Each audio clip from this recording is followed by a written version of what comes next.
கிழக்கு கடற்கரை சாலையில் நள்ளிரவில் பெண்களை காரில் துரத்திய வழக்கு தொடர்பாக எடுக்கப்பட்டுள்ள கைது நடவடிக்கை குறித்து பள்ளிக்கரணை துணை ஆணையர் கார்த்திகேயன் செய்தியாளர்களை சந்தித்து வருகிறார். அதன் நேரலையில் பார்க்கலாம்.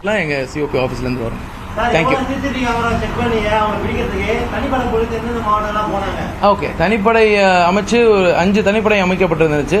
பல சிசிடிவி கேமராக்கள் ஆராயப்பட்டு தான் அது சரியான முறையில் அதை நம்ம செஞ்சிருக்கோம்.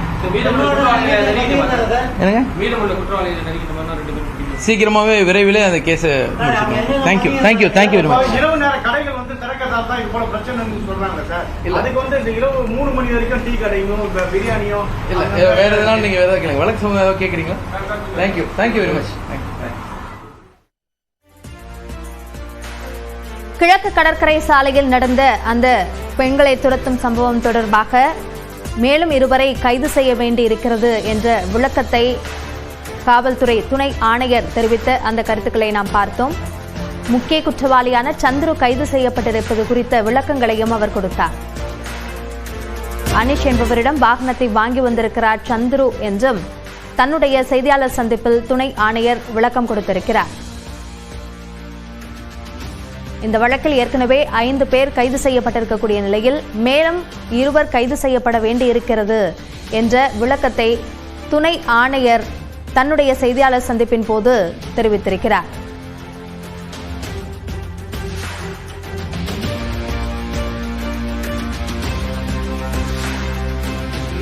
தேதி அதிகாலை ஈசிஆர் நோட்டில் நடந்த சம்பவத்திற்காக காணத்தூர் காவல் நிலையத்தில் வழக்கு பதிவு செய்யப்பட்டிருக்கு.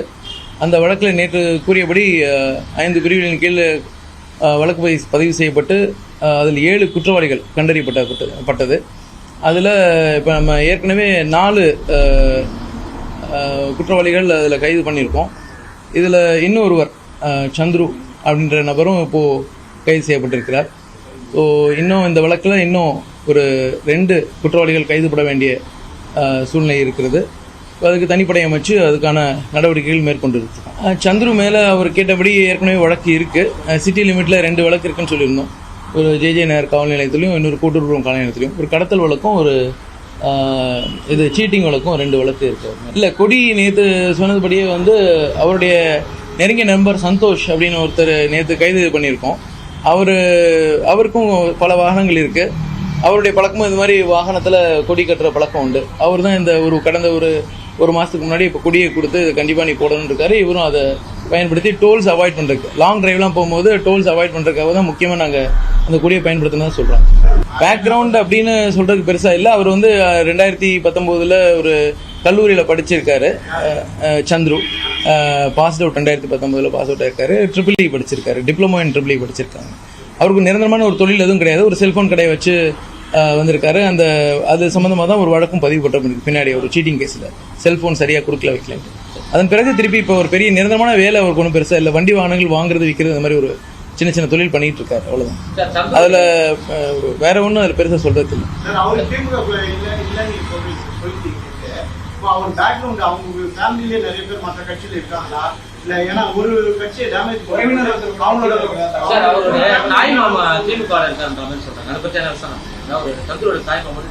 இல்லை இப்போ வழக்குக்கு அது தேவைப்படலை.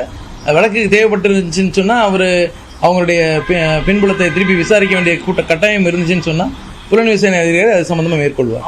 இந்த வழக்கு மட்டுமே நீங்கள் பார்த்தா சரியாக இருக்கும். இதை நீங்கள் கேட்குற கேள்வி வந்து மற்ற கட்சிகள் இருக்காங்களான்னு கேட்குறீங்க. அது வழக்குக்கு தேவைப்பட்டுச்சுன்னா நம்ம விசாரிப்போம். இருக்கிறது உண்மைதான். யாருங்க? ஆமாம். இல்லை, தார் வெஹிக்கிள் அப்படின்றது வந்து வெங்கடேசன் ஒரு லித்வான் ஒருத்தருடைய ஊட்டி பிரமுகருடைய ஒரு பையன் தான் அந்த வண்டியை வச்சுருக்காங்க. அது அவங்களோட குடும்ப பேக்ரவுண்ட் வேறு இதில் இருக்கலாம். அது இந்த வழக்குக்கும் அதுக்கும் சம்மந்தம் கிடையாது. தேவைப்பட்டால் புலன் விசாரணை அதிகாரி விசாரிப்பார்.